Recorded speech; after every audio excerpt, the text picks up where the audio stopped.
You didn't give my streams enough time to get up and running, Rob. My streams are just going live now. So, hey, anyway, hey, here we are. Okay, awesome. All right. Yeah, I'll always do some editing. I can always do some editing after this, Todd.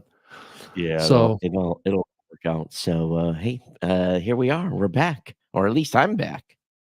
yeah, that's true. That's true. I've been trying to keep the show flowing here, and it's great to have everybody back with me. This is kind of an unusual time for us at 8 p.m. Eastern, and you're in a completely different time zone, so it's probably a completely Yeah, different day for you or something. Who knows? but yeah. but So, anyway, yeah. So let's go ahead and jump in here. Is there anything that's been bubbling that you've noticed in the space? I know I do have a couple of topics that I raised on our artwork and things like that we can kind of talk about, but just do our normal well, show. So, obviously, last week we talked with, with on the show last week about the Rogan yeah, with thing Mark, and the public right? RSS feed. And I'm sure you went all over the whole strategy, but maybe to me it's a win. Spotify's woke up that open is important. So open RSS, although their RSS feed, as you indicated before we started the show, is totally jacked up. Yeah.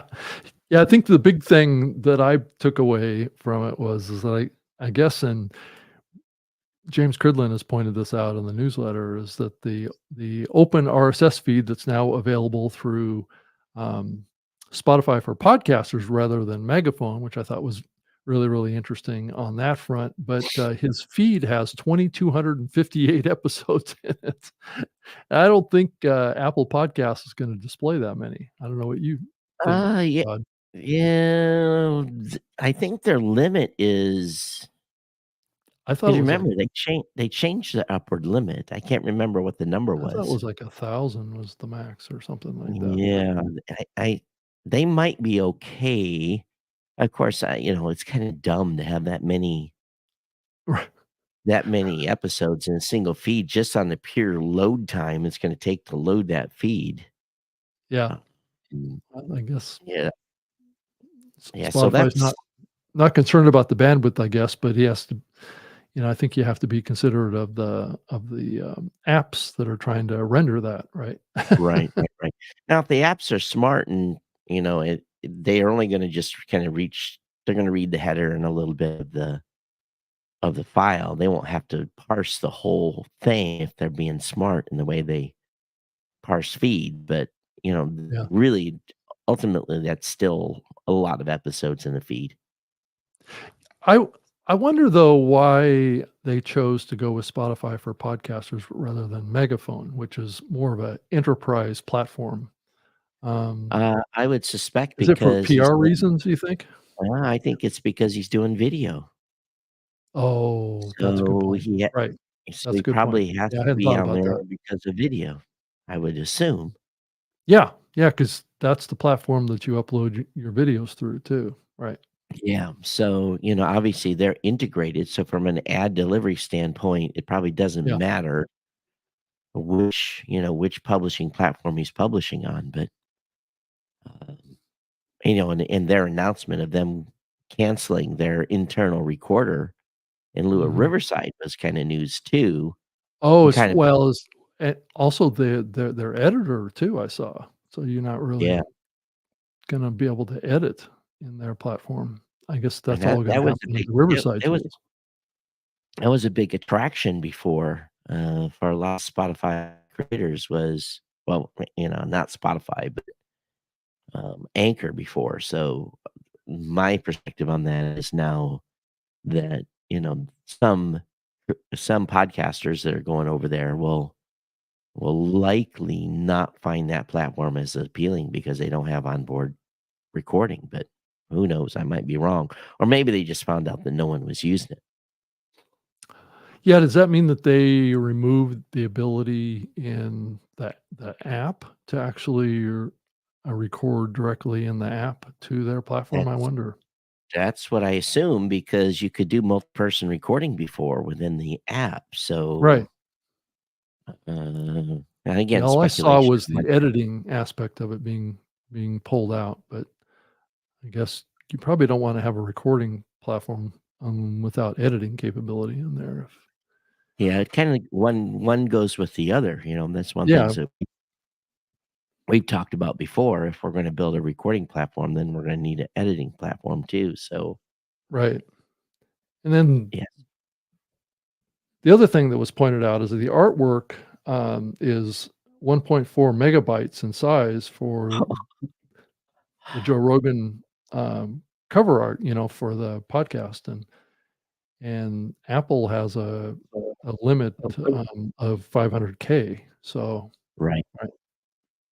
Well, what it sounds like to me is, amateur hour over there. They don't know what they're doing, which not Yeah. surprising because they Well, they've been off of these podcast platforms for a long time, but well, you the would rest think of their there'd be customers some institutional knowledge, right, yeah, the rest of their customers are supposedly on all these other platforms, and if they don't know the basic guidelines, yeah.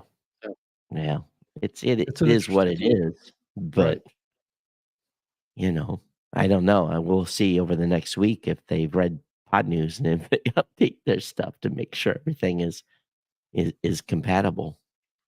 Yeah, I also saw that the Omni Studios folks, published their annual download benchmarking data, and it showed that their numbers are in decline a little bit after the iOS 17 update. So No, there's another one that's facing a little bit of a hit on the metric side, right? yeah, that's, not I'm not surprised, Yeah. not surprised at all. We've hashed this out we've talked about this already. It's what happens when you underqualify a download. Yeah. And the other story I wanted to cover a little bit that came out here this past week was the New York Times has suffered from a loss of revenue, based on brand safety, platforms. And that raises some interesting questions about where we are with brand safety platforms, that are primarily looking at keywords, right? So the New York Times was getting hit, with some demonetization type things, or they were losing campaigns because they were using, words, I guess, that were triggering, these algorithms and basically trying to cover some of the hard news around topics like the Middle Eastern conflict. And it does kind of point out the challenges of these brand safety and brand suitability platforms. And Mark Asquith and I did talk about that, a little bit in last week's episode as well. And I kind of wanted to get your 2 cents on this too, Todd, of these brand safety suitability platforms really kind of market and promote themselves as being very, very smart, algorithmic, AI driven platforms. But what I keep increasingly hearing is that they're very keyword sensitive, which tells me that they're not as contextually, aware as they need to be to keep from having just like, you know, basically to be blocked from monetization if a podcast uses a certain kind of word to describe a weapon, in the context of a news story, seems to be missing context, right? Well, it sounds to me like they've they need to stand up to these brand safety platforms and say, "Why are you doing this?" And they've got enough clout in the space. They should just raise Cain. But again, maybe the advertisers have said, "Hey, we don't want to be have any content that's running along any Middle Eastern content, like Gaza or whatever. We don't want ads running." So maybe that's been a decision by the potential advertisers that want to stay away from that content. So maybe their brand safety folks have, you know, applied the rule accordingly. Uh, Mhm.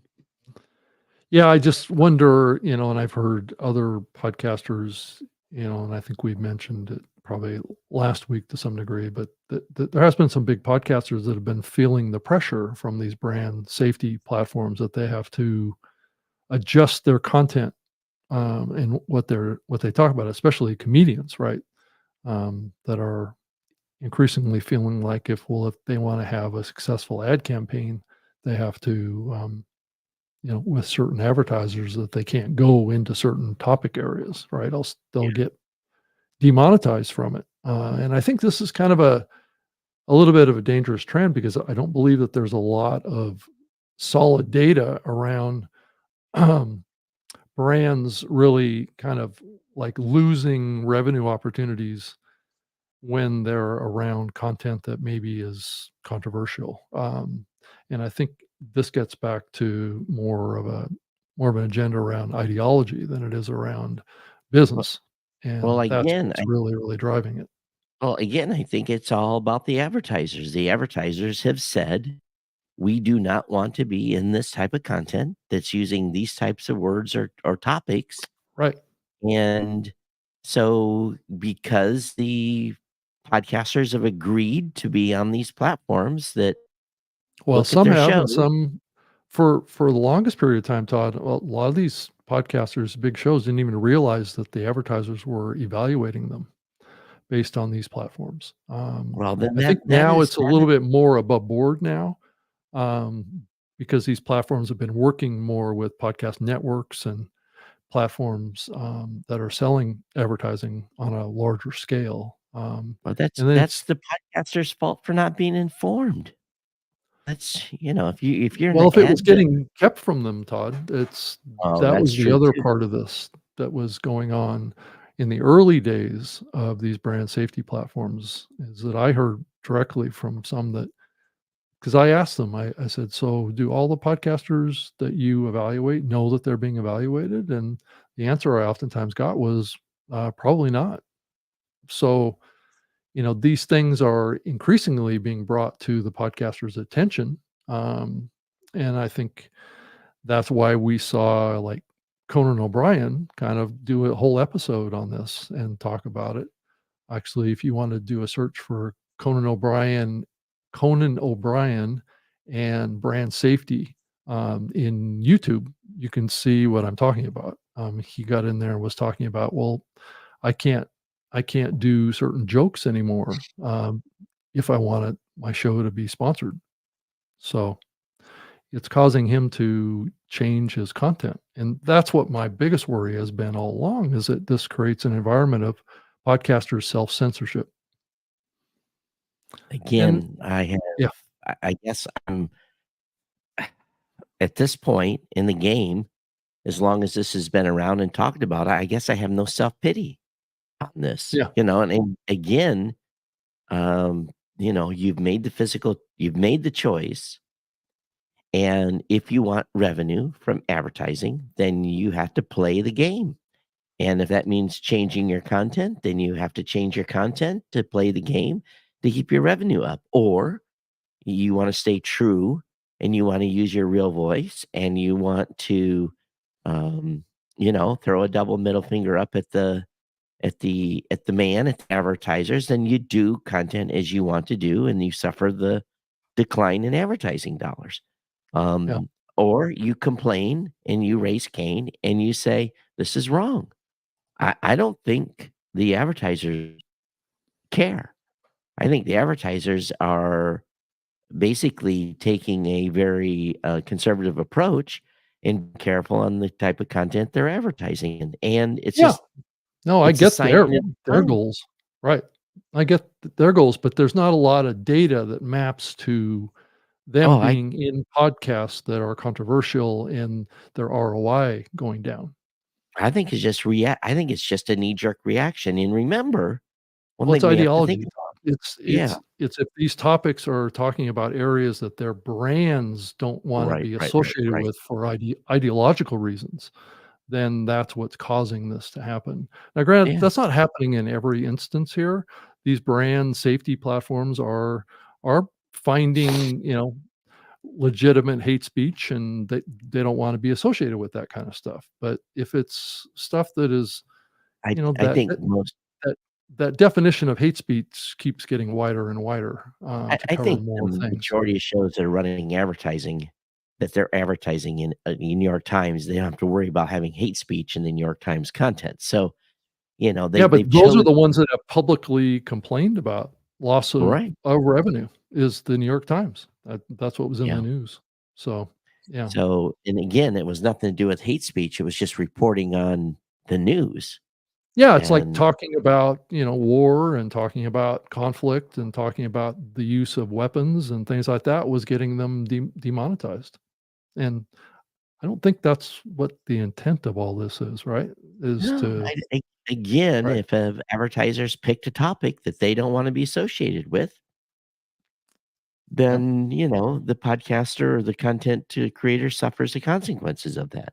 Yeah, and then I also saw in the news this week too that Spotify for Megaphone is looking for more inventory for political advertising this year. Yeah, So we are too.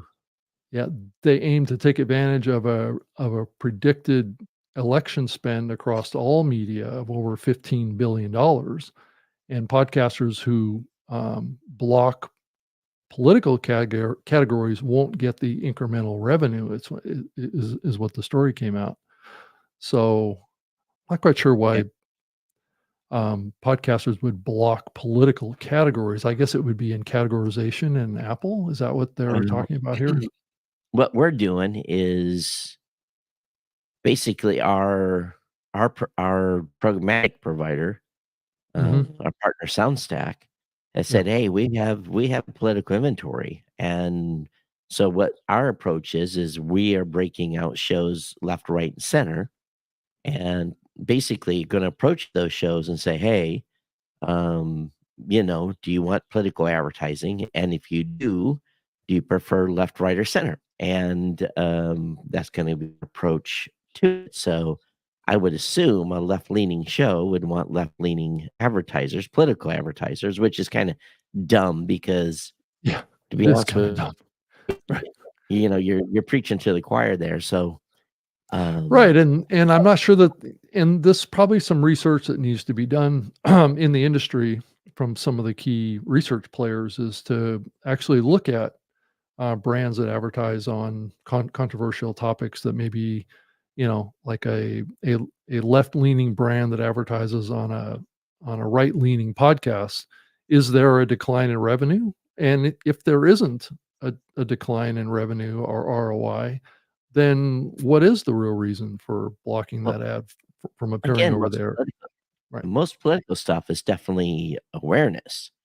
But I think just like television and radio and everything else that runs political ads, I think podcast listeners may react and say, "I'm sick of hearing these ads already." It's only February and I'm starting to hear political ads, and Yeah. please hit me in the head with a hammer because I'm going to hear Yeah. this all the way through the election in November. Though to be kind of bipartisan about this topic is that I think that there are certain brands out there that are associated with a certain political side Oh of the yeah. fence of sorts, right?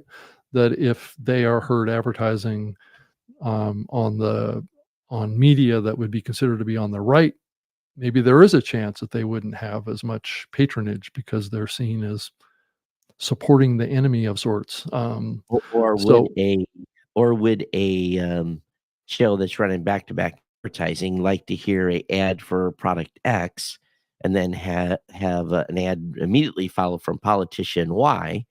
And if, from the is there gonna opposite be. side of the Yeah, fence, right? yeah, Yeah. and maybe it's just a brand, maybe it's again, I don't wanna even use one in my brain Yeah. comes to mind real Right. quick. It's ice Right. cream folks, they have a certain political persuasion, they're pretty vocal about it. Yeah.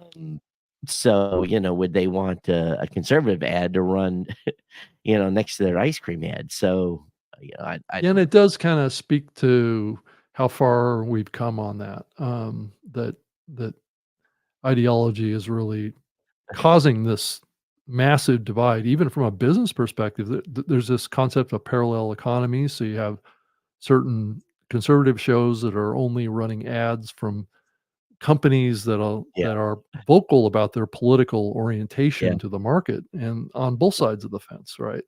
yeah. And it's really difficult, I would think, for the ad sales folks to really manage this because they obviously want to sell as many Oh, campaigns across shows as they there can, right? there's a pile of money, this is a cash cow for radio. This is Right. when radio and television, they make the majority of their this is a 4-year swing that they salivate about because of all the millions and literally billions of dollars being spent in political advertising. This cash cow comes around once every 4 years, and they want every single penny of that. So, um, and of course, the political people want to, get their message out. So, I don't know. I just wonder though, based upon what's happening in the country, um, if it really even matters. Maybe it matters for local. When it comes to local ads, I don't think there's very many people that are undecided even today, who they're going to vote for in the main election for president. But I think what is important maybe is at that local level, that councilman or whatever it is and that's where we need to, if you want to make a change, we can't change what happens on the national level very much, but stuff for going in there and hitting our ballot box. But if you really want change, then pay attention to who you're voting for locally. I know even Mhm. myself, the last election when I went in, there was in Michigan we vote for judges, Mhm. and I was like, I don't know. And I had educated myself, so I didn't vote for anybody because I just didn't know, you know, which way these judges were or how they, because I hate to say it, politics does still apply and Yeah. when it comes to judges. So I didn't vote for any judge because I had nary a clue. So I think all of us have to be educated locally, and maybe that's where these ads would inform a potential voter. I think hyper local would be important because I might be interested in hearing one of those ads in someone's position. Yeah, 'cause I think I heard that this coming year, there's gonna be more elections in the world than has ever happened. It's Yeah, I think it's it's just a interesting cycle. the alignment of it, of all those things happening at the same time in all sorts of different countries around the world, not just the Yeah. US. That means by November, we're all just gonna be sick and tired of hearing political ads, but Well, and what side of the political fence are we all gonna get pulled into, having to cope with, right? I mean, well, it's is it's it the not gonna left? Is it the right that's gonna take power in the US? But, as we've seen in Congress and the Senate just in the last 48 hours is that it's hard to really predict how that's gonna turn who out, but who knows what's gonna happen. right, exactly. My genesis is fire 'em all. That's my genesis, Well, I think that's that is the consensus on the right. I'm not sure that's consensus on the left. I yeah, think a lot of folks on the left are happy with what's going on, right? yeah. On the right, everybody's objecting. Well, it's someone asked me a question the other day about politics in America, and I said, "Well, that's kind of a hot topic. I really don't want to talk about it." Right, yeah. And it was one of these things where, my position is, people that run for election, they in their mind, they run on this holistic idea that they're gonna change, and then as soon as they show up, there's this thumb that comes out and it's pushed on them. It said, "You will comply," and, all this holistic ideas of change completely goes out the window because of money and seniority, and so that's why my thought process is fire them all and get completely fresh ideas, but Right, right. top to Well, bottom. it's time to maybe have a refresh, right? Not a reset, but a refresh. But, Yeah, well, good luck with that. I did notice that in the latest share of ear study from the Edison Research, it's coming up showing that, it's a radio is still doing more than 3 times that of podcasts. I guess the average person in the US spends 11% of their daily audio time listening to podcasts. So I guess that assumes that 33% of the time it's spent listening to radio. So what Well, I think do you little think by about it? little, Yeah, I'd say that the 33%, even if it's that, is dramatically lower than it used to be. I also saw some article that, and I didn't read it, they came across my radar, I think yesterday, where some radio guy said that the radio business was no longer viable. Something to the effect, and it was a big conglomerate that said, "Hey, this isn't work anymore from a dollar and cent standpoint." So, they're under great pressure to earn money. Maybe at some point, the those local car dealer ads that you hear on radio will at some point migrate to digital, including podcasting. So, but Mhm. that's where the majority of money's being spent. But far as ears goes, I think as soon as someone buys a brand new car, my car doesn't default to radio. Matter of fact, I have a hard time if I want to listen to the radio. Um, I have a hard time getting to that menu item because Apple CarPlay pops up Yeah, and my podcast icon's right there, and bada bing, bada boom. I it's can listen to easier. stuff Yeah. on Fountain right in the car. Yeah, I have, the Apple Podcast app in my Tesla, so I can access my account right there on the screen. So it's actually and it's just podcasts.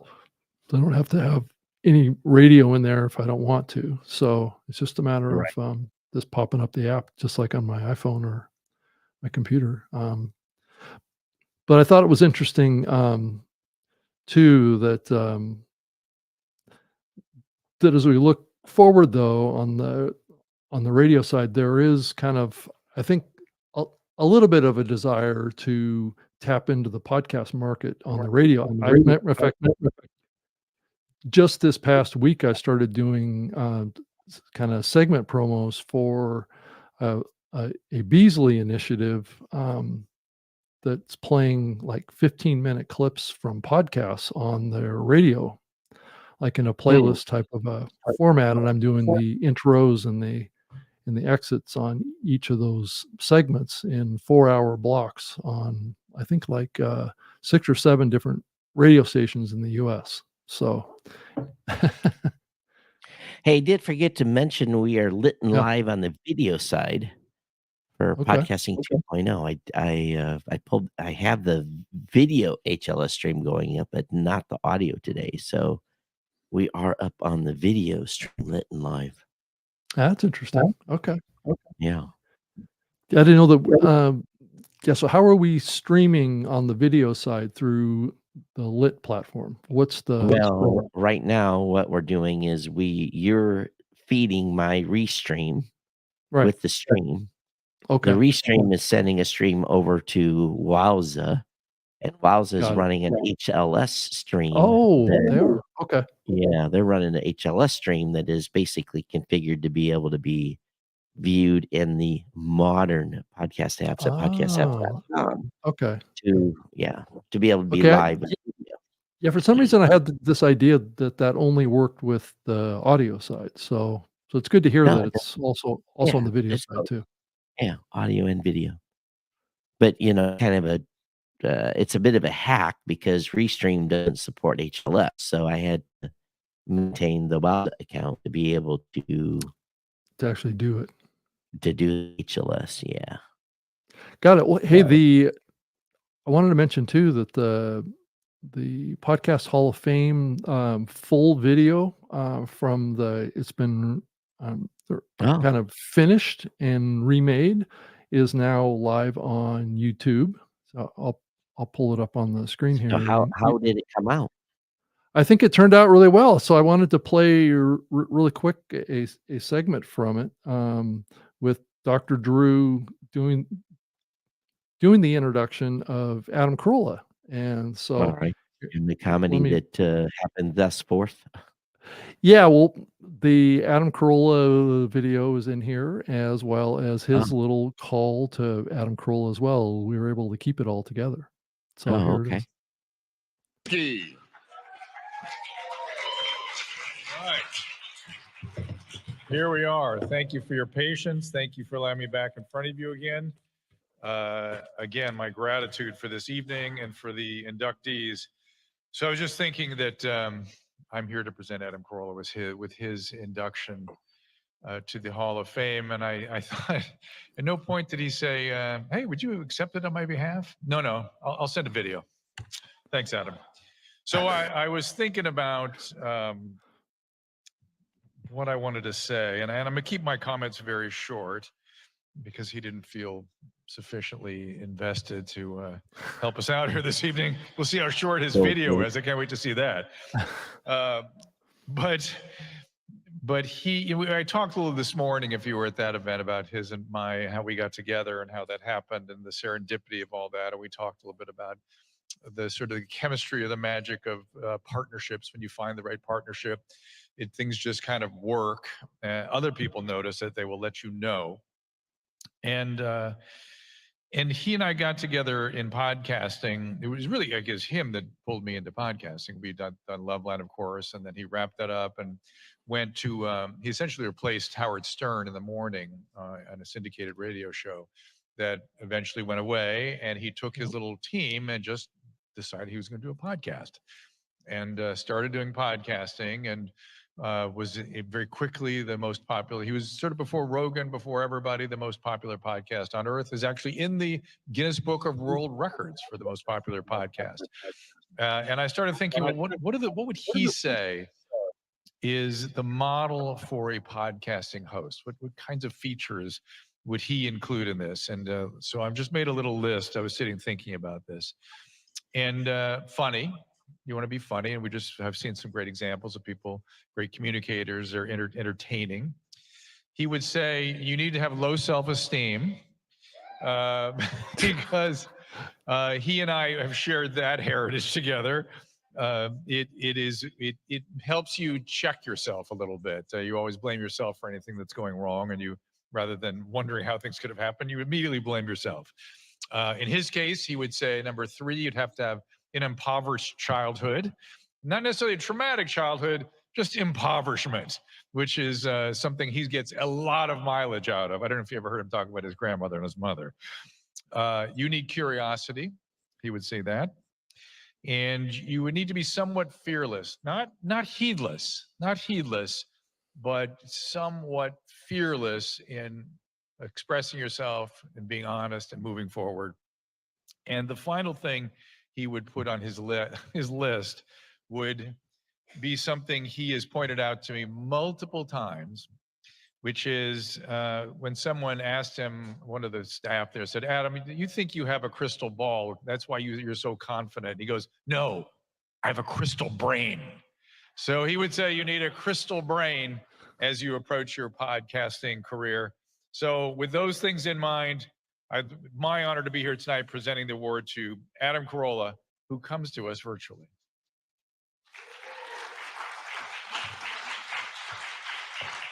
Maybe. Yeah, maybe. I hope he sent the video. Yeah, it eventually plays. Susan, call Adam. Adam Carolla's video could not be with us this evening. Would you kindly accept on his behalf? Are you serious? Oh, we got it. Okay. All right, good. I was going to put him on the phone if that was the case. In fact, I should do that anyway.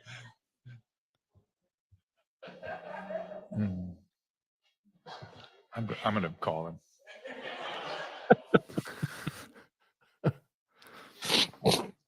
You'll give these guys a chance to cue things up.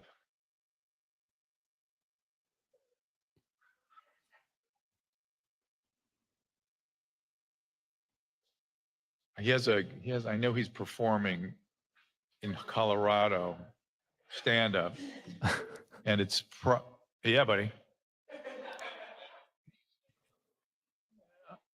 Can you do one quick thing? Your video didn't quite show up. Can you just thank the crowd for the award, please? Ready? Well, they're working on it, but it's not here. I'm in front of the crowd. So they just need to hear your voice and say thank you for the award. Okay, ready? Here we go. All right. Go ahead. Yeah. Hello? Oh, thank you, crowd. Thank you for this honor. All right, that made him happy. Yeah, he's walking on stage in Mesa, Colorado, but he would. Oh wait, here you go again. Tell him. Go ahead. I'm honored, and if I wasn't about to walk out on stage in Mesa, Colorado, I would walk out on stage wherever the fuck you people are. And thank you for the award. True. Hello? And thank you for the award, right? Oh yeah, and thank you for the award. Okay, all right. Thank you, Adam. Have a good show. Do we have any video? No video. That's incredible. No, it's coming. There we go. Wow. A Hall of Fame. Little old me from North Hollywood, California, in a Hall of Fame. Jesus Christ. Man, when I was a kid, I probably dreamt of the NFL Hall of Fame. Never even knew what a podcast was because it wasn't invented for another 37 years. But I am tickled pink. I'd never been in any situation where I ever would have imagined that I could be in a Hall of Fame. And I just want to say this as a cautionary tale, Podcast Hall of Fame. Let's keep it real. Don't end up like the Rock and Roll Hall of Fame. Grand Funk Railroad is not in the Rock and Roll Hall of Fame, but Kate Bush is. Ugh. Do not ruin your brand. Keep it to the people who are keeping it real. That's right. I'm pointing at Ma. It's Mexican for me. I never thought about it, and it's great, and it's probably the best day of my life. It's only tarnished by the fact that Dr. Drew is the master of ceremonies. Jesus Christ. Look, I don't get enough of that guy. But I will tell you this. Many years ago, probably 1992, I was doing comedy with the Acme Comedy Theater. I was doing sketch, I was doing improv, and I'd been there for about 4 or 5 years. And I said to the theater director, I said, what do you see me doing? Because I don't know where I belong. I'm not really a stand-up. I'm not really an actor. What do you see? I'm not really a writer. What do you see me doing? You see me as a writer? You see me as a performer? He said, you need a job where you just sit and talk every single day, and it doesn't matter the language you use or the words you choose, and you speak your mind every single day, and you just bloviate into a microphone. That's the job you need. And I said, thanks, but that job doesn't exist. And I realized all these years later, he was talking about podcasting. Now, he didn't know it, and I didn't know it, but he was saying, you were put on this planet to do this thing that doesn't exist yet. And we were both speaking about podcasting, even though I didn't hear the term for at least another decade after that. God, back in the day, I used to go to Bill Simmons' garage, and he didn't even have a second microphone. And this would be like 2005. And I used to have to call into a show with a phone and stand in the driveway while the gardener was blowing leaves on me because he couldn't afford a second microphone. Well, we've come a long way. So this has been my longest running job, longer than carpenter, longer than morning show host, longer than the Man Show, longer than Loveline, longer than gay porn. Passed that about 10 minutes ago. And the fact that you would even consider me to be in the Podcast Hall of Fame, well, I'm tickled pink. So thank you very much. And this award will be cherished, but I hope it's a real award, not some shitty plaque. Thank you. What he would have said was, thank you for recognizing my genius. I know that's what he thinks anyway. So anyway, I'm sure he would humbly accepted it. He loves podcasting. He loves this organization. It's the fact that he picked up the phone was awesome. And trust me, this will not have gone in vain. He really loves this medium community. He was a pioneer in this area, and I'm sure he appreciates being acknowledged. So I will accept it on his behalf. But we are bringing this to a close. And of course, I'm grateful to have been here as your master of ceremonies. It's been an honor. And congratulations again to all the inductees. Well, Stories, voices that have shaped this. Yeah, you, it was you, interesting, huh? here's the deal. There is, and that should be rinse, wash, repeat for about a decade. Yeah. To have people remember, he it's about as real as he got there to say whatever the beep beep beep beep beep beep you want and not be censored, and Yeah. that is they got a little chicken skin there, Yeah, that's why I because thought it was so important to play it, because it's just an example of what happened during the Hall of Fame, and a lot of the inductees got up and just gave really, really impassionate speeches about yeah the medium and their history with it and what it meant to them, and all those kinds of things, which really cuts to the heart of what this medium has and continues to be really, I think, all about. And I think it's really easy for, the larger companies and big money to kind of gloss over that here. yeah yeah And and I think between Dr. Drew and Adam and the other inductees, I think this is a very important um, video for, I think, as many people as possible in the podcasting space to watch, because I think what it does is it shows the culture, the history, and what this medium really stands for and what we should hold on to. and we're talking beginning of the show about this stupid stuff about brand safety. Yeah. And you think about Adam in the early days of the Adam Carolla show, and even today, Yeah. um, you know, he says what he wants to say, Mhm. and Yeah. and advertisers can go beep themselves, So it is a Well, it wasn't that long ago, Todd, when the advertisers didn't really care about that stuff.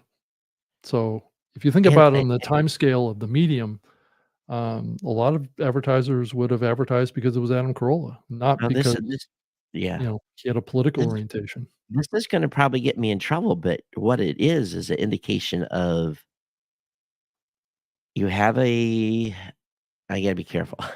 I know. Yeah. You have people in the workplace today that have no thick skin, Right. No, I think that's reasonable. regardless of age. Yeah. And There's a lot of very, very sensitive people nowadays, and that. you look at, let's go back to my sponsor, GoDaddy. Mhm. Yeah.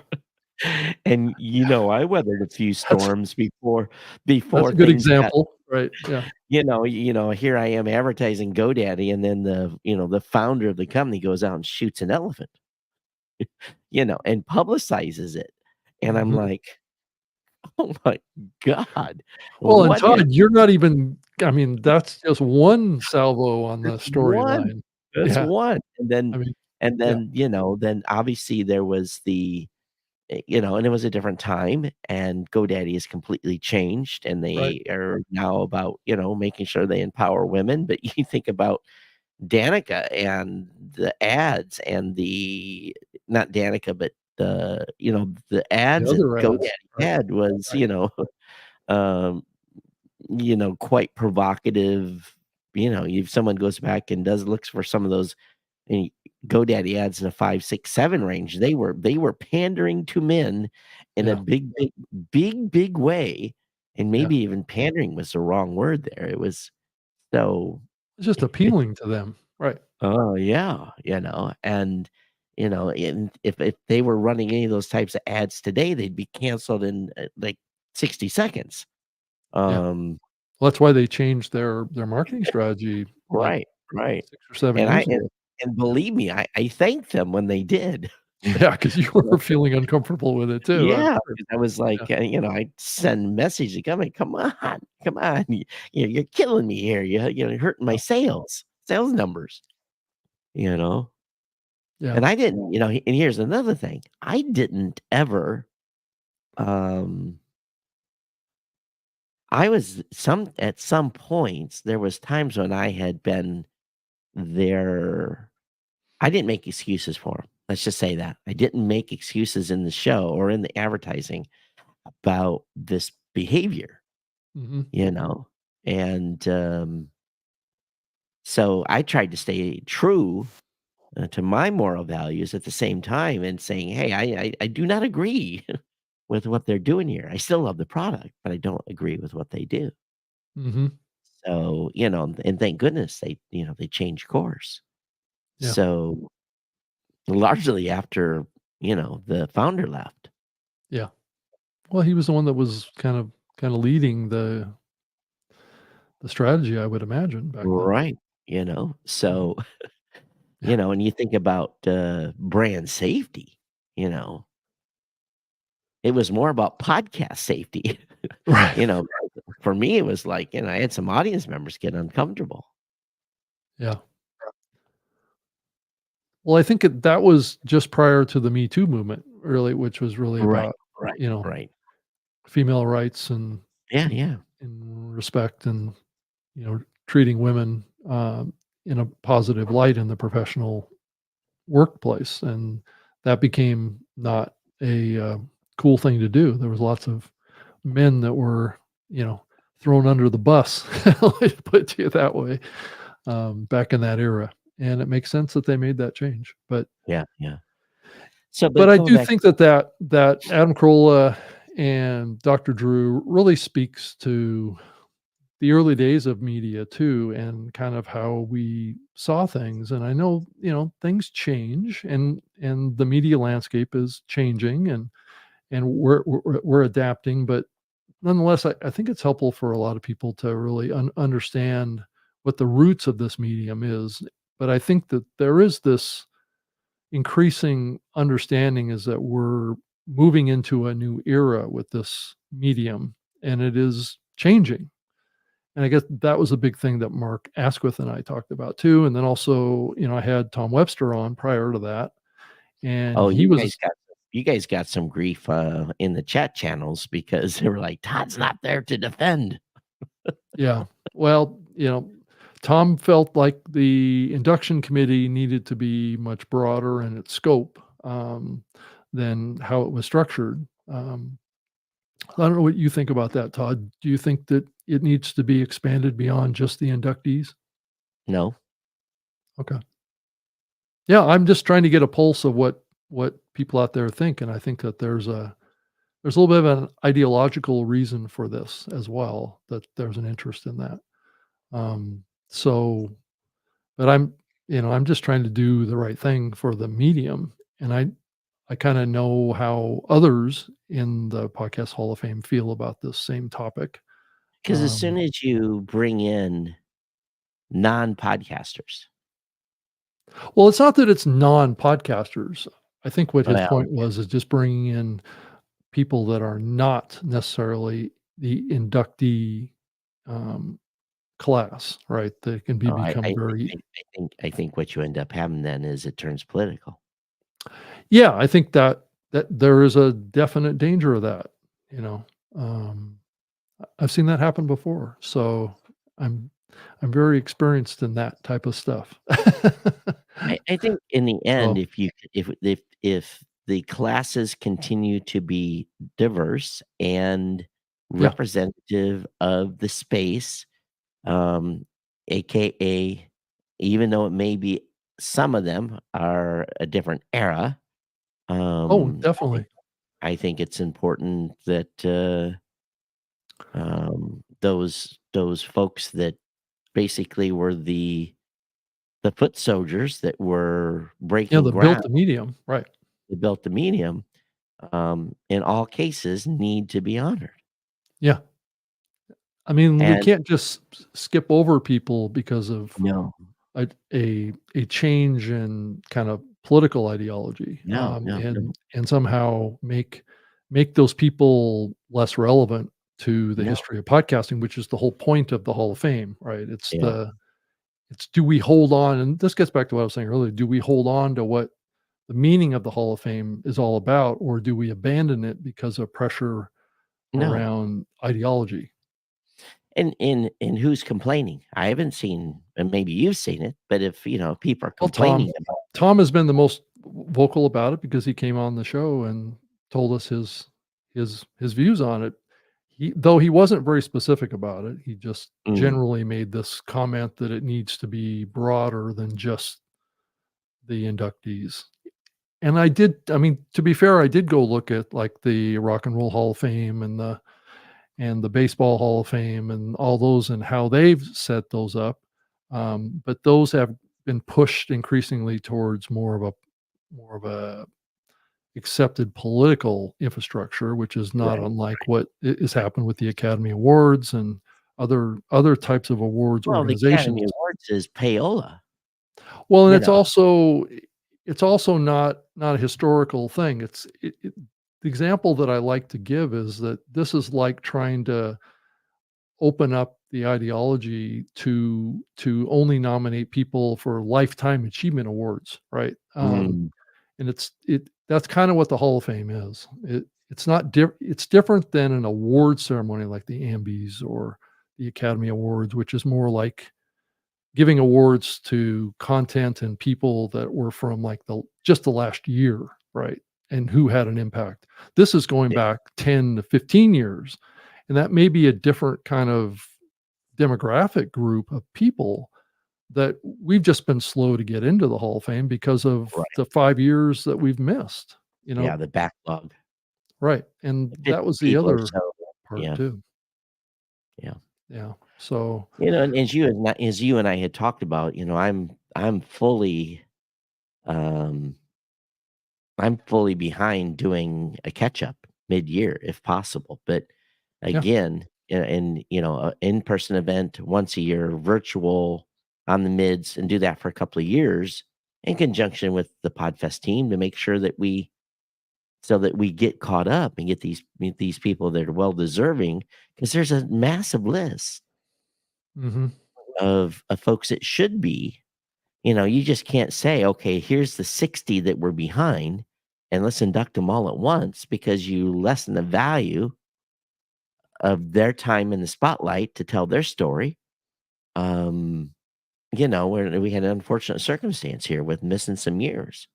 yeah. And so it's going to take a little while to crawl through that.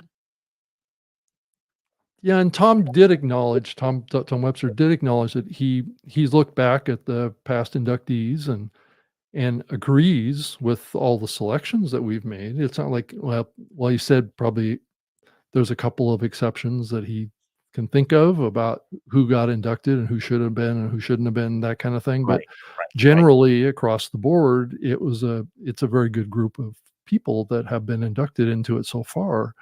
And as you look to the future, the more people, just like you say, Todd, the more people we can get in, the fastest, the more we're going to be able to induct people that are seen more, you know, increasingly more modern folks from the podcasting space and But I less think of a historical perspective because we will have gotten those folks in there.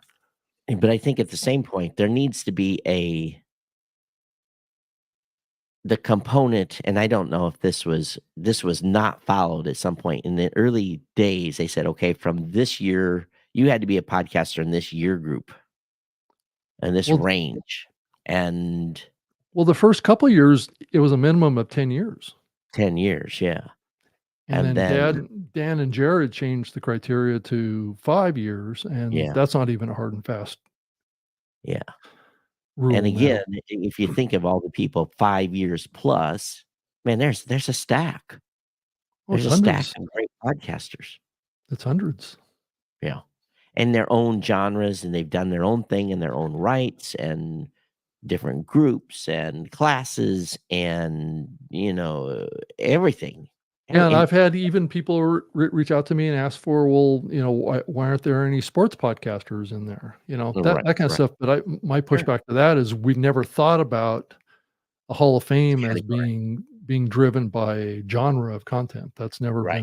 been the objective here. It's That's what the podcast contribution, impact, and maybe some level of popularity. and that's what the podcast awards does that I do, is it's a category-based recognition system. Yeah.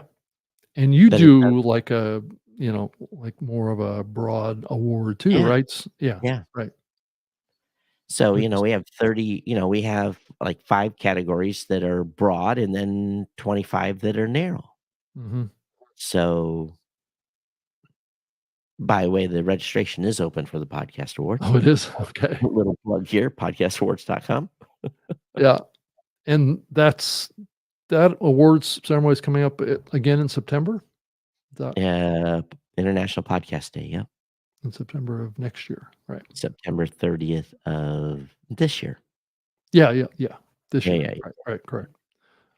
Yeah. So, Yeah.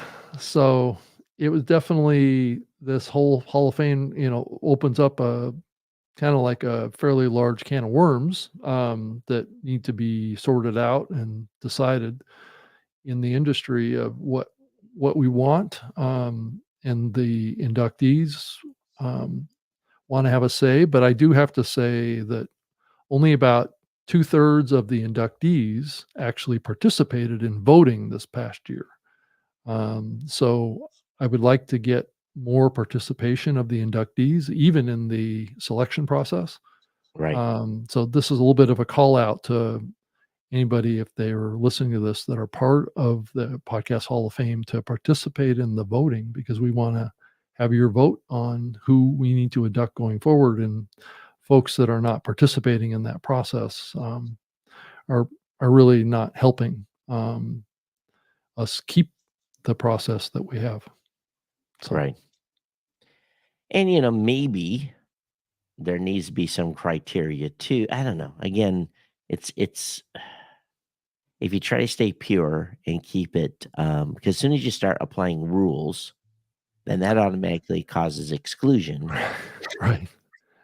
That's definitely a path that there could be pressure around. There's no question. Yeah.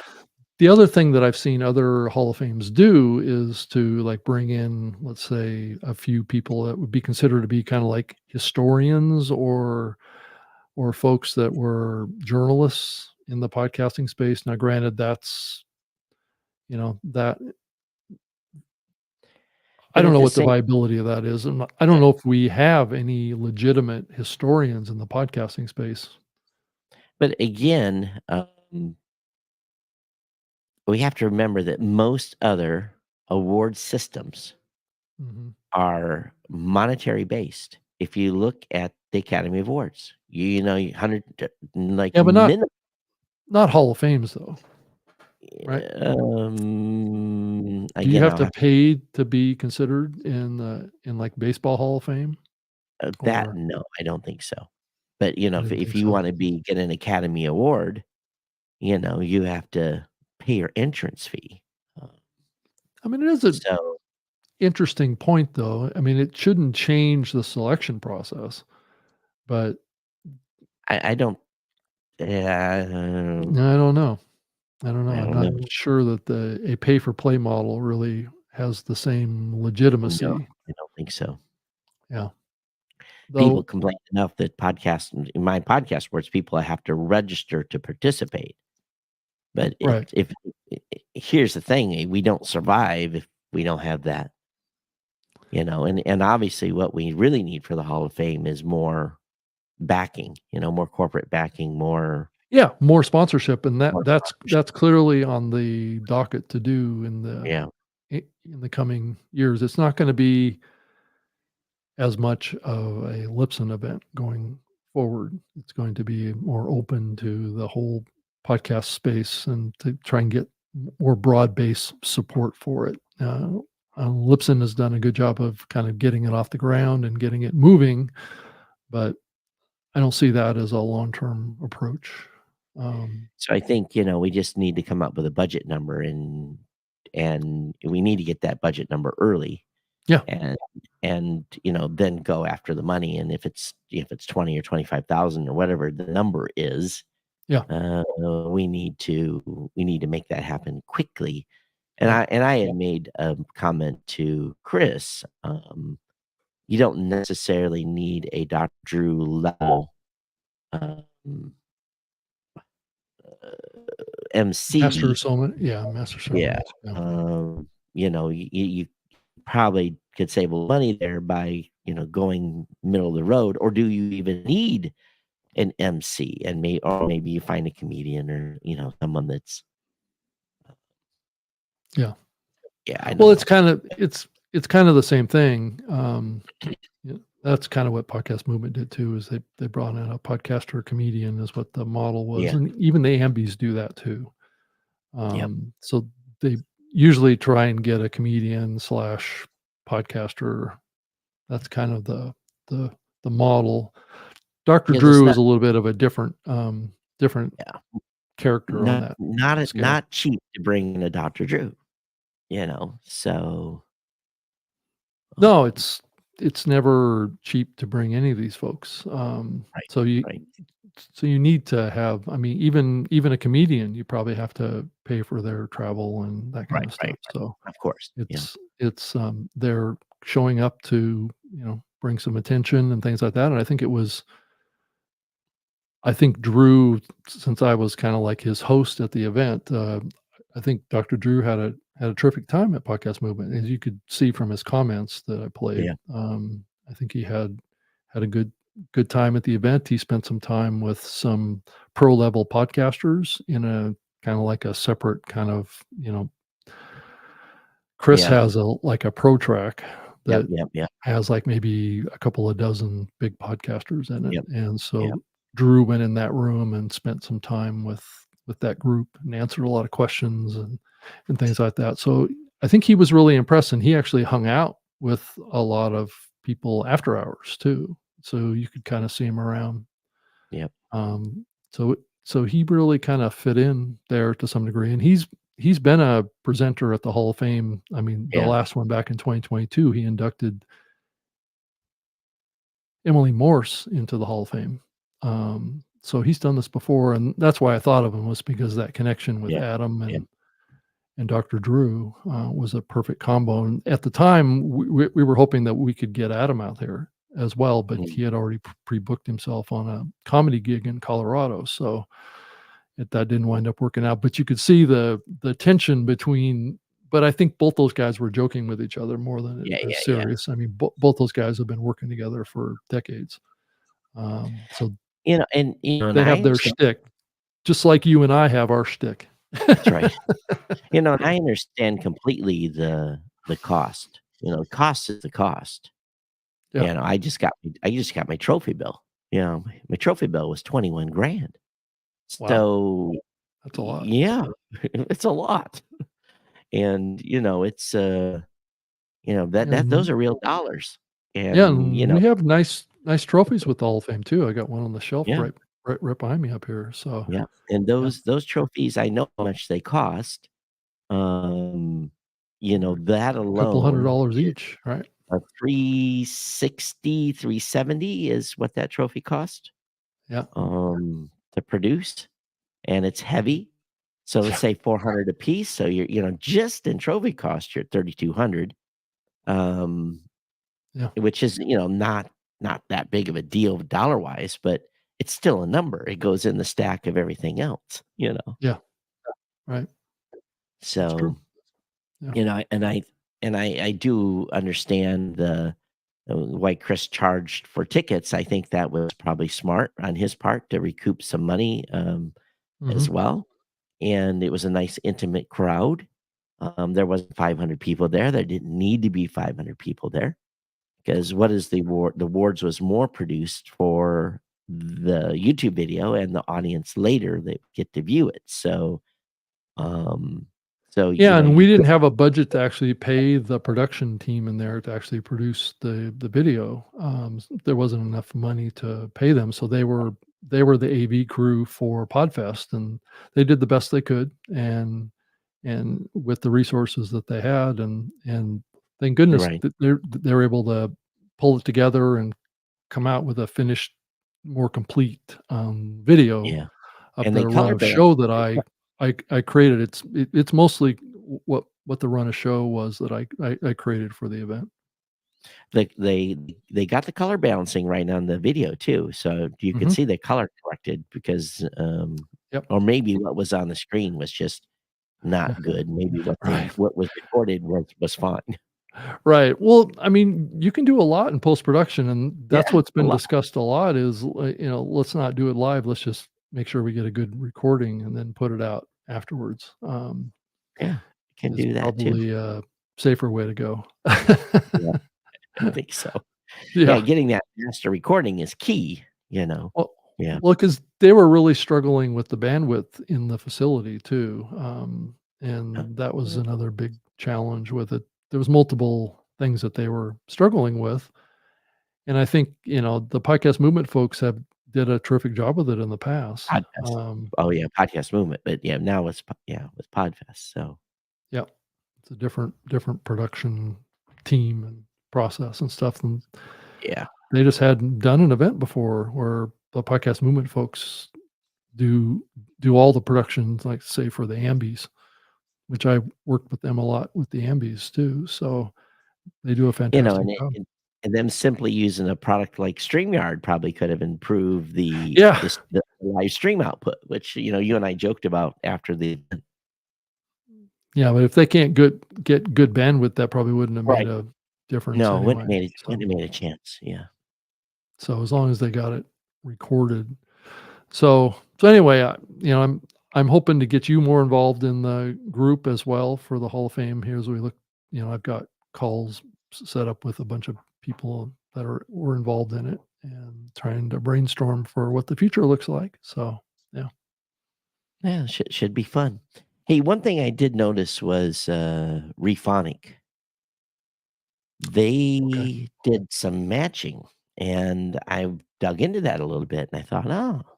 So they went looking for podcasts that actually had the equivalent YouTube channel, and they came Oh, up with a pretty good list, although there's a lot of duplication from country to country. They did 200, and I was looking across 8, 9, 10 countries, and it was basically almost the same 200 shows except for Japan and a few other places, okay. That that are like actually doing audio podcasts as well as video. Yeah, Is that yeah, what you're yeah, saying? yeah. Or doing audio podcasts and have a YouTube channel. Oh, So, good. so it was interesting matchup of data. Hmm. So I found that to be pretty curious because, I've done this myself as, basically went through and looked and then did my own. I went the other way. I went from Apple Podcasts to YouTube to try to Hmm. find the YouTube channels of, top 200 Apple Right.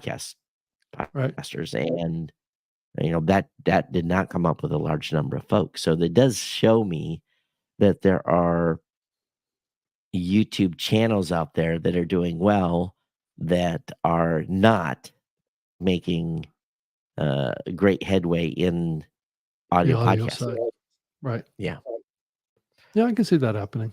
Yeah. So, Yeah, I but guess, like what, Mark Asquith talked about on the show last week is that, it's not so much where we are now, or where we've been in the past is, well, where's the medium heading towards? And it does feel like that there's a lot more people thinking about video now than in the past. So well, again, video's hard, so it we'll is. see where that leads. Hey, I do have to see here. Do I have one? Do I have? Let me look here. Let me do this. Hang on. Oh, I didn't. I got to turn this up. Let's see here if I can do this. This is all wrong. James Goodland. So, did you hear that, Rob? I Um, did. so I see this ad on Pod News. IAB compliant downloads for pennies. Promote your podcast trailer on the trailergram.co publisher network. Reach your ideal listener and receive IAB compliant podcast downloads for pennies. Start your first campaign at trailergram.co. Hmm. What day did that come out? That's been running in the classified for a Oh, few it has. days. Yeah, Let's and see if I can find it. I kind of saw that and I was like, well, actually, what date was it that it ran? It ran on February 13th. I 13. saw that and I thought, huh, IB compliant downloads for pennies. Um, It's just kind of an oxymoron a little bit. I'm trying to Yeah, find. promote your podcast. Oh, I see. It says Promote your promote podcast your trailer podcast on trailer. Trailergram. Right. Publisher And so network. so you're getting why would you be okay, first of all, why are you worried about IAB downloads on a trailer?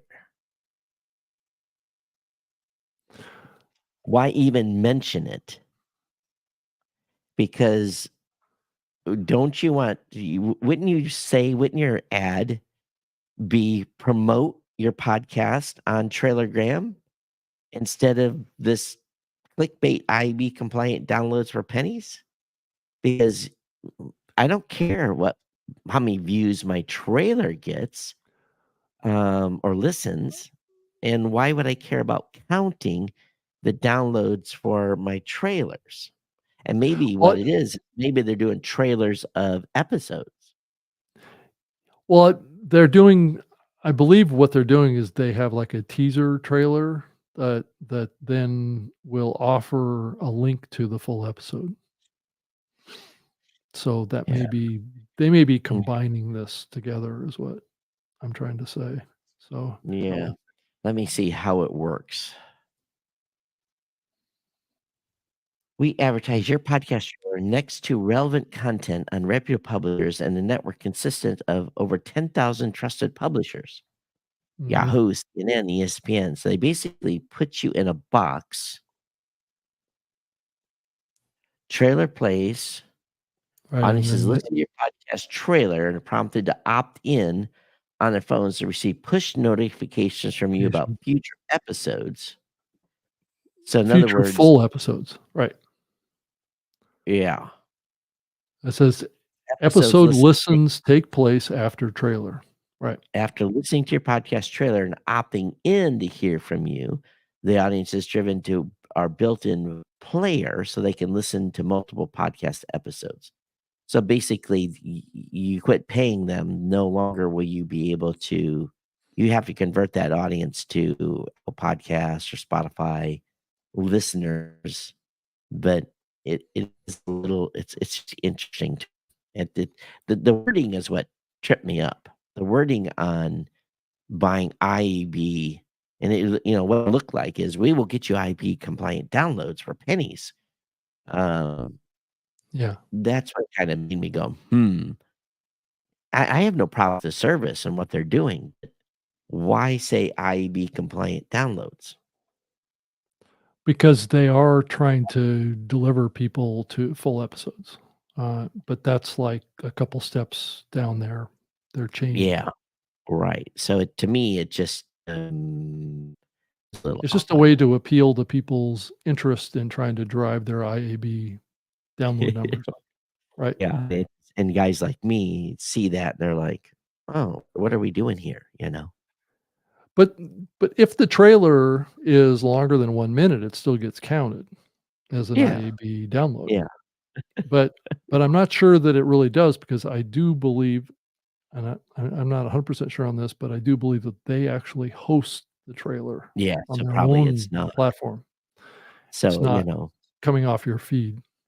yeah. So the end goal is, yep, you're driving IEB compliant downloads by getting them to listen to the full version of the audio file in their player. So, Right. but you quit paying Trailergram, and that player platform and notifications disappear. So Yeah. Yeah, it's interesting this page where it says monitor your monthly campaign, and it has 571,000 impressions, 50,000 trailer plays, and 7,100 push notifications. Is it you or is it me, or do you get kind of that those numbers don't really line up very well, it well? makes sense. If you have 50,000 It does? trailer plays, then if they've converted to listeners, then the impressions would be higher. But is he okay? This is where my issue with the term impressions comes into play. Is what Yeah, yeah, yeah. constitutes an impression? Uh, I'm is sure it's a impression play, it's a download. I'm sure all 3 of those are the same. They're using the word impression in the word of play or download. Okay, so they're using that word impressions to Mhm. be equivalent or the same thing as a download. Well, they say you will be able to see trailer plays and add impressions. Oh, so impression is the Add adaptation. impressions. So if your Yeah. episode has, let's say it has 6 ads in it, Oh, no, right? no, no. What that Then is that the impression. adds, yeah, because it's not, The it doesn't in that say in add impressions, it says just Oh, it impressions. does say, "See trailer plays, add impressions, and how many people opted in for push notifications." So, impressions is the actual number of impressions your ad got on their Right. platform and their distribution Actually partners. So it visually saw the ad. right, right. So it is a true impression then. So it is a correct Right. definition. Right, so it's a visual impression of the ad, Yeah. Yeah. and then the trailer plays is where they actually click to play the trailer, and then the last number is a 7146 is push notifications to subscribers. Those that are the ones that came out of the plays that went to subscribe. Right. Right. Okay. Yeah. That's a So pretty I big see that delta, but yeah. James and Daniel have put together a new podcasting 2.0 information site, which I thought was interesting. Yeah, I saw that. What's the path on I that? Was it um podcast, 2.0.org or something like that? Yeah, let me find it's Uh, podcasting2.org, podcasting2.org. And, 2 yeah, podcasting, the number 2.org. .org. Okay. Yeah. And, I guess the thing that, I didn't know there was complaints about it being too hard. That's one of the reasons why when we put our documentation together at Blueberry, we talked about features and, kept the gobbledygook out, but they've got one for audiences and finding a better app, and it lists all the apps that are Podcasting 2.0 supported, which this is nice because it just has the apps only. Yeah. Um, and, if you click the find a better app and then click on the blue headset, which is Podverse, This one here. and yeah, click on that. And then what happens is it shows you what that app supports, all the all the All the features, tags. Right. all the yeah. And again, I think from a listener standpoint, they're gonna be like, "What does that mean?" So I think that's where there could be added confusion. So if we back out of that and then go to back up a page and click on for podcasters, and then it talks about upgrading to the namespace. And Yeah. again, Um, I wonder where they talk let me back up and look at this. Yeah, they don't here they should have talked about the podcast hosting platforms that are supporting this, but they did not. Hmm. Um, add your podcast, new podcast namespace, Could that encourage your be on a different area? Let's see here. yes, I'm just Add. looking at so if you're trying to educate podcasters, then how, add your podcast to the indexed, Yeah, they probably check do need to list the hosting uh platforms and who yeah. supports what. Yeah, they say check, and I'm sure they're gonna this is a work in progress, but it says check with your podcast feed publishing tool for support of the yeah. You might even want to switch providers. So to me, I'm like, okay, let's Okay. well what Okay, they here's a link here, Todd. It says check which features your hosting provider or oh, publisher tools support. So oh if I that was go on the into wrong that, page. okay. Yeah, that's a different page. Yeah. So it lists Blueberry, Pod Home, RSS Blue, Captivate, Castopod, Dictopia, Transistor, Buzzsprout, And it Fireside. it looks to me like they've got them ranked by implementations, which I appreciate. They do have Libsyn in here. Yeah, click on it and see what it says for Libsyn. I bet it says transcript. No, it says locked. That's the only feature that they support is locked. Locked. And then Spreaker Oh, they don't. It must be out. transcript Yeah. and Let me go back Simplecast. up. Let's see what Yeah. Simplecast is. The text tag, Text for which transcripts. is the one that Apple supports for alternate verification. Go Right. to the top of the list, then let's look at some of those at the top. I'll look at Buzzsprout. Transcript, locked, funding, chapters, soundbite, podping, and person. Yeah. So then if we look at I bet you if you click on pod, let's just go back to Buzzsprout and click one of those. And click on the transcript tag and see where it takes you. I bet it takes you to the page that describes transcript. Yeah. Oh, yeah. It talks about the actual tag But itself. here's my challenge on this. This is the technical. Oh, they do a cross. It That's says interesting. the apps that support the transcript tag are listed and here. the tools and hosting providers. So they've done a good job on this. So it looks like red circles in here too. Yeah. They've got a few of these. Captivate. So, yep.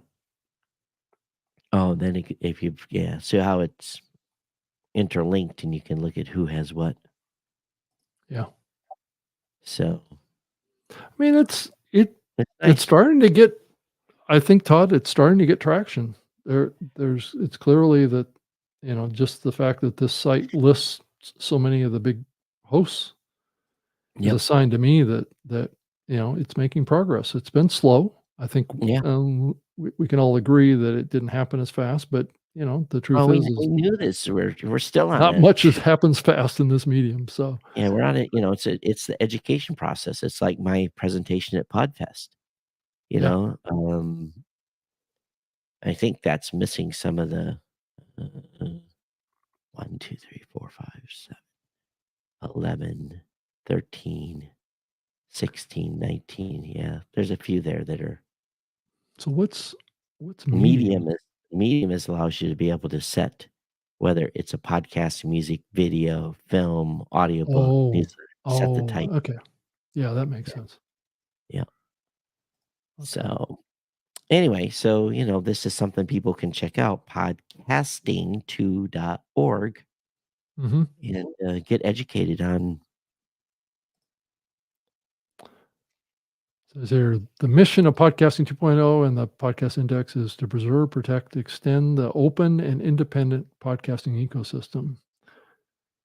We do this by providing podcasters with new features for their shows, equipping developers with new tools for their apps and services, and most importantly, improving the podcast experience for audiences.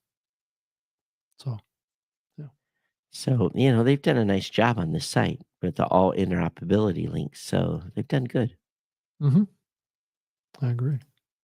But I didn't know there had been complaints it was too complex. But maybe James hears that on his side, but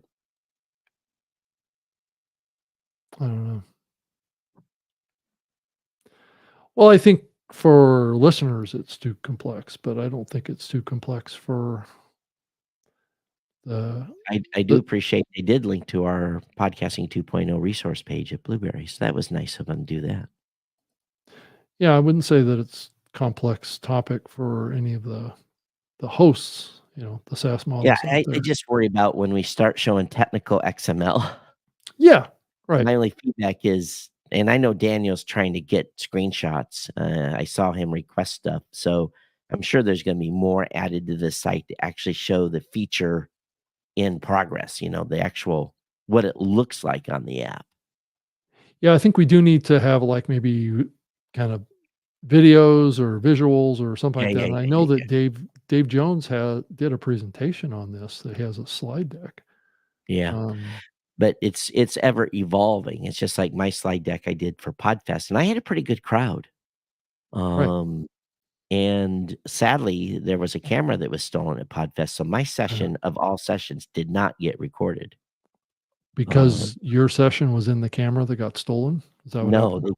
apparently they took I had a camera in my room, and they came in, said, "Sorry, we need to move this to another room." So I guess someone had more priority for Oh, as far recording as actually than my having a session. camera in their room. Yeah, Okay. yeah, than my session did. So, I think someone recorded it, but I haven't, been able to get a hold of the recording yet. Mhm. Well, it looks like we've almost made it here to the end. Yeah, we did, Todd. Did you have Surprisingly enough. a good Valentine's Day? Yeah, it's been pretty slow. We've got about 9 inches of snow on the ground here, so Well, Live Podcast Media during the initial part of the show said, "Happy Valentine's Day, Rob and Todd. Is yeah. it romantic? Is it a romantic show today? Want to see both of you say 'I love you' to each other." Oh, okay, okay. Well, come on now. Well, Don't know if we'll go that far. bro passion here, right, Todd? Bro Is that what passion, this right? is? Yeah. So Bro fist pump. I am right. wearing an appropriate colored shirt today, so I'm wearing kind of a There you go, pinkish Todd. shirt almost, Yeah. Yeah. So, yeah, well, happy Valentine's Day to everybody out there. So, yeah. Hope you had a good one. Yep, And, I do. hope you didn't spend too much on dinner and all the other things that go along with Valentine's Day, flowers and Right. all that stuff.